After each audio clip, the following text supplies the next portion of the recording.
Saudara, terima kasih Anda kembali menyaksikan Mutiara Iman, dan bagi Anda yang baru bergabung, tema kali ini adalah menuju rumah tangga yang sakinah bersama dengan Ustazah Faridatul Ghufronia. Beliau juga sekaligus sebagai penyuluh bidang keluarga sakinah KUA Jenggawah. Betul. Ustazah tadi menarik bahwasanya kita membahas pernikahan yang halal itu tidak selalu maslahah. Bagaimana sebenarnya mewujudkan pernikahan yang halal sekaligus maslahah itu sendiri, Ustazah? Allah berfirman di dalam surah Ar-Rum tadi itu ya, yang berbunyi a'udzubillahi minasyaitonirrajim, bismillahirrahmanirrahim. Wa min ayatihi an khalaqalakum min anfusikum azwajan litaskunu ilaiha wa ja'ala bainakum mawaddatan wa rahmah. Inna fi dzalika laayatin liqaumin yatafakkarun. Tadi kita sudah banyak menyampaikan tentang sakinah, maslahah, mawaddah, warahmah. Ternyata betul di dalam surah Ar-Rum itu Allah sudah menyarankan kepada calon pengantin ataupun yang sudah menikah ini untuk senantiasa menjaga rumah tangganya supaya sakinah, mawaddah, warahmah. Tadi kita belum mengupas satu persatu ya Mbak, apa itu sakinah? Sakinah adalah ketenangan, ketentraman, kedamaian dalam rumah tangga. Ada beberapa pendapat ya. Salah satunya pendapat di dalam kitab-kitab tafsir itu bahwa sakinah ini mungkin akan betul-betul dirasakan oleh kedua pasangan itu ketika sudah melakukan hubungan seksual, karena ketika aktivitas itu terjadi, otot-otot ini mulai tenang katanya, mulai enteng gitu semua. Jadi ada yang memaknai sakinah itu ke sana. Sehingga yang katanya tadi sudah adanya misakon walido yang awalnya itu haram menjadi halal, maka disitulah dibolehkan melakukan itu semua, dan konsekuensi daripada hubungan itu bukan hanya itu saja ya, dan kepentingan utamanya bukan itu saja, tapi akan merembet kepada nanti nafkah, ekonomi, sosial, dan segala macam, dan tanggung jawab moral itu tadi di dalam masyarakat. Kemudian yang kedua adalah mawaddah. Mawaddah ini adalah, ada yang mengartikan adalah cinta atau ketertarikan, simpati gitu ya, simpati dengan nilai plusnya gitu loh Mbak ya. Kelebihannya. Mungkin Mbak Pia kecantikannya, calonnya Mbak Pia juga karena Mbak Pia tertarik dengan ketampanannya, dengan status sosialnya, dengan status ekonominya, dan hal yang lebih itu semua. Nah itu wajar, kan manusiawi toh Mbak. Ketika kita itu tertarik kepada seseorang karena memang nilai lebihnya, karena kita kan normal, manusia normal gitu kan ya. Cuma dengan adanya kelebihan yang itu tadi, seiring berjalannya pernikahan yang katanya ibadah terpanjang tadi, apakah kelebihan itu tadi atau nilai plus itu tadi ada nanti akan merasa berkurang kan begitu? Bukan merasa, pasti berkurang. Yang awalnya cantik nggak cantik lagi gitu kan ya, yang ganteng nggak ganteng lagi, dan seterusnya. Apakah itu perubahan itu apakah mempengaruhi kepada kesakinahan dan kemawaddahan?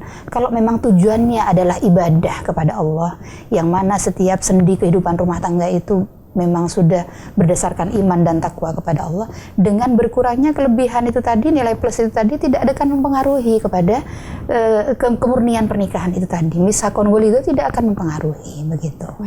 Karena sudah niatnya adalah niat ibadah kepada Allah gitu kan. Kenapa niat ibadah kepada Allah? Suami beribadah kepada Allah melalui istri, istri beribadah kepada Allah melalui suami. Hakikatnya itu adalah cinta kepada Allah. Karena itu adalah pondasi yang terpenting Mbak Pia, maka perlu di sini kita dalam memaknai cinta itu kita nggak perlu berlebihan gitu ya. Kalau cinta kepada manusia, ada hadis Rasul itu, Rasulullah mengatakan begini, habibaka haunamma asa yakuna bagidaka yaumamma, bagidaka haunamma asa yakuna habibaka yaumamma. Cintailah kekasihmu itu sedang-sedang saja gitu kan. Khawatir nanti suatu saat dia akan menjadi musuhmu gitu kan. Bencilah orang yang kamu cintai itu sedang-sedang saja, khawatir nanti dia akan malah menjadi orang yang paling kita cintai begitu. Nah, betul kan, ternyata cinta kepada manusia walaupun itu toh pasangan, kita sedang-sedang saja, nggak perlu berlebihan. Yang perlu kita fullkan itu adalah cinta kita kepada Allah. Sehingga dengan dasar seperti ini, yang halal, ma'ruf, dan maslahah itu tadi, insya Allah akan terwujud dalam kehidupan rumah tangga, karena semuanya sudah disandarkan atas cinta kepada Allah. Kita mencintai istri karena cinta kita kepada Allah. Kita mencintai suami karena dasar kita cinta kepada Allah. Insya Allah dengan niat seperti itu, perjalanan rumah tangga kita akan senantiasa didampingi, dilindungi oleh Allah Subhanahu wa taala begitu. Ustazah, ini juga tidak kalah menarik bagaimana fenomena pernikahan yang sudah berlangsung mungkin lebih dari 20 tahun. Orang-orang tua kita begitu ya. Apakah cukup ketika ada seorang pasangan yang menganggap bahwasanya tanggung jawabnya selesai ketika sudah selesai menafkahi, mengurus rumah tangga mungkin bagian tugas istri begitu, tetapi mereka mengatakan bahwasanya di usia pernikahan kami ini sudah bukan cinta lagi yang menjadi utama. Rahmah itu tadi, Mbak. Apakah memang cinta itu tidak bertahan begitu lama, tapi tentunya sebuah rumah tangga, salah satu pasangan ini penting untuk bisa tetap menghadirkan cinta begitu. Apa sebenarnya yang menjadi komitmen kita untuk bisa membangun rumah tangga yang kokoh dan long lasting begitu, Ustazah? Mungkin saya bisa juga mencoba menjawab gitu. Mudah-mudahan nggak salah. Untuk menjaga grade cinta itu kan ya. Itu tadi dasarnya memang karena kita awalnya memang kita cinta kepada Allah gitu kan ya, melalui istri, melalui suami. Insya Allah dengan dasar itu maka cinta kita kan awet gitu Mbak. Beda dengan kita murni cintanya kepada manusia full lah gitu kan ya. Ketika hal itu tadi namanya mawaddah itu tadi kan kita simpati karena kelebihannya. Ketika kelebihannya sudah nggak ada, berkurang itu kan ya. Nah ini kan secara manusiawi juga akan berkurangan begitu.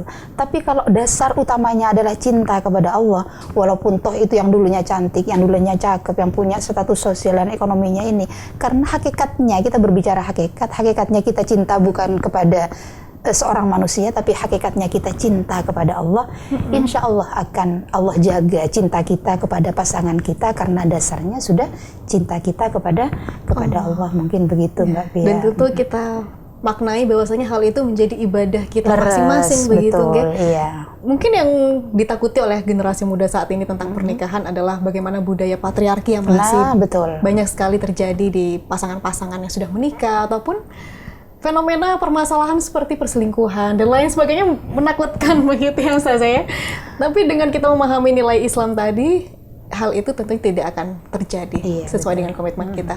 Ustazah, ada yang bilang begini juga, pernikahan yang baik itu ketika seorang istri yang buta menikah dengan seorang suami yang tuli. Itu maknanya seperti apa? Mungkin buta secara atau tuli secara kontekstual itu ya, bukan buta secara fisiknya, bukan tuli secara fisiknya. Butakan mata kita kepada orang lain gitu kan. Katakan dalam hati kita bahwa istri saya tercantik, istri saya tidak ada duanya, suami saya tertampan, tidak ada duanya gitu. Walaupun secara kenyataannya tidak begitu, tapi banyak lebih tampan, betul. Banyak lebih tampan, banyak lebih cantik. Tanamkan dalam hati kita, wah sudah istri saya tercantik, suami saya tercantik, suami saya terbaik, tidak ada duanya, tidak ada gantinya. Itu yang terus ditanamkan di hati kita. Di samping itu juga kita senantiasa minta perlindungan kepada Allah supaya itu tadi godaan-godaan setan yang terkutuk gitu.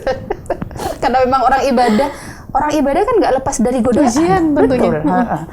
Sholat saja yang belum tentu sampai 5 menit itu saja godaannya luar biasa, apalagi ini ibadah terpanjang ya kan, yang pasti nanti setan itu terus akan mengintervensi. Tapi apakah kita rela ketika rumah tangga yang tadi katanya sudah dengan ikatan yang kokoh, yang suci, kita mau diintervensi oleh setan? Kan nggak rela toh. Karena kita tidak rela, maka jangan sampai kasih celah setan itu untuk masuk ke dalam rumah tangga kita. Mungkin begitu. Jadi bagi seorang istri harus buta dengan hal-hal yang mungkin lebih dari yang apa mereka alami di rumah tangganya. Tapi bagi seorang suami harus tuli, tahan terhadap godaan, terhadap omelan istri mungkin ya. Betul Mbak Pia. Iya. Dan Ustazah, terkait dengan pernikahan ini, secara data mungkin Ustazah melihat bagaimana pernikahan di Indonesia, apakah terjadi penurunan di angka pernikahan generasi muda ataupun justru stabil untuk saat ini? Baik Mbak Pia, saya sudah sampaikan tadi di awal, dengan adanya bimbingan perkawinan itu alhamdulillah sudah bisa menekan angka perceraian gitu kan ya. Kemudian juga kami di Kementerian Agama itu punya tugas untuk memerangi yang namanya pernikahan dini gitu kan ya. Nah yang namanya usaha ini kita sudah mudah-mudahan terus kita upayakan untuk mengarah kepada tujuan itu, agar supaya para generasi muda ini jangan menikah sebelum waktunya, gitu kan ya, supaya mereka ini dulu mencari ilmu dulu, baru setelah mereka sudah betul-betul mampu mampu lahir batin untuk menikah, baru mereka diperbolehkan menikah. Sehingga kami ini terus, Mbak Pia, bukan hanya di Kementerian Agama, kami juga bekerja sama dengan stakeholder yang lain untuk senantiasa memerangi yang namanya pernikahan dini ini. Kemudian juga kami juga punya tugas di Kementerian Agama itu untuk senantiasa mendampingi para pengantin atau para pasangan yang sudah menikah untuk senantiasa menjaga rumah tangganya supaya lebih baik. Ustazah, terkait dengan pembekalan sebelum menikah begitu, apa saja yang diberikan kepada calon pengantin? Ada hadis Rasulullah, yaqulun Nabi sallallahu alaihi wasallam fil hadis sahih, tunkahul mar'atu li arba'in, katanya. Limaliha wa li jamaliha wa li hasabiha wa li diniha fadfar bidzatid din taribat yadak. Rasulullah berpesan kepada orang yang akan menikah ini, pilihlah di antara yang 4 itu. Ya, yang pertama nasabnya atau hartanya dulu, hartanya. Jadi kalau kalian ingin menikah, lihat dulu itu berharta apa enggak, itu kan. Lihat hartanya. Yang kedua nasabnya atau keturunannya, itu kan ya. Walaupun sekarang polemik nasab ini ya, yang penting orang itu adalah orang yang taat kepada Allah, bertakwa kepada Allah. Jelas, betul, bibit bobotnya begitu. itu kan ya. Kemudian kecantikannya, Mbak Pia, katanya. Di fisik ya. Nah, betul. Ternyata memang kodrat manusia melihat itu dulu ya, Mbak Pia. Ternyata Rasulullah juga menyarankan begitu ketika mau milih. Baik laki-laki mau menikah, pilihlah yang cantik. Yang perempuan juga milihlah laki-laki yang tampan begitu kan, karena ini manusiawi gitu kan ya. Nah, jika tidak ada di antara yang 3 itu tadi, ya pilihlah agamanya gitu kan ya. Bagus nggak agamanya, bertakwa nggak dia kepada Allah, cinta nggak dia kepada Rasulullah. Kalau sudah agamanya yang menjadi pilihan utamanya, insya Allah laki-laki atau perempuan tersebut sudah baik nanti, siap akan menjalani kehidupan rumah tangga. Niscaya kalau kita memilih agamanya, niscaya kamu akan beruntung, katanya Rasulullah begitu. Baik. Ada juga yang mengatakan bahwasanya mencari pasangan yang sekufu begitu. Nah, betul Mbak Pia. Jadi tidak jomplang. Betul. Terus Mbak Pia. Jadi mau menikah ini jangan ucuk-ucuk gitu ya. Yang penting ada yang melamar, seneng, lihat dulu, kata Mbak Pia tadi, bibit bobot bebetnya itu tadi. Bukan kita itu selektif ya dalam ini, tapi juga harus selektif kan dalam memilih. Benar. Karena ini adalah akan dipakai sampai akhirat kan. Baik, begitu. memilih baju aja lama kita milih, apalagi pasangan yang seumur hidup. Betul. Kata orang, ada yang bilang sengsaranya orang yang salah memilih pasangan itu justru lebih menderita daripada orang yang tidak menikah begitu. Ustazah, masih banyak sekali yang ingin kami diskusikan terkait dengan tema yang cukup menarik hari ini, namun apa daya durasi membatasi. Tapi mudah-mudahan kita bisa bersua lagi di kesempatan yang lain. Dan terima kasih atas segala ilmunya hari ini, mudah-mudahan manfaat untuk pemirsa dan juga kita semua begitu. Ustazah, saya juga mohon maaf, pasti ada kesalahan. Kalau kesalahan itu murni dari saya, kalau itu benar murni dari Allah Subhanahu wa taala. Gitu. Saya lagi matur nuwun Ustazah Farida.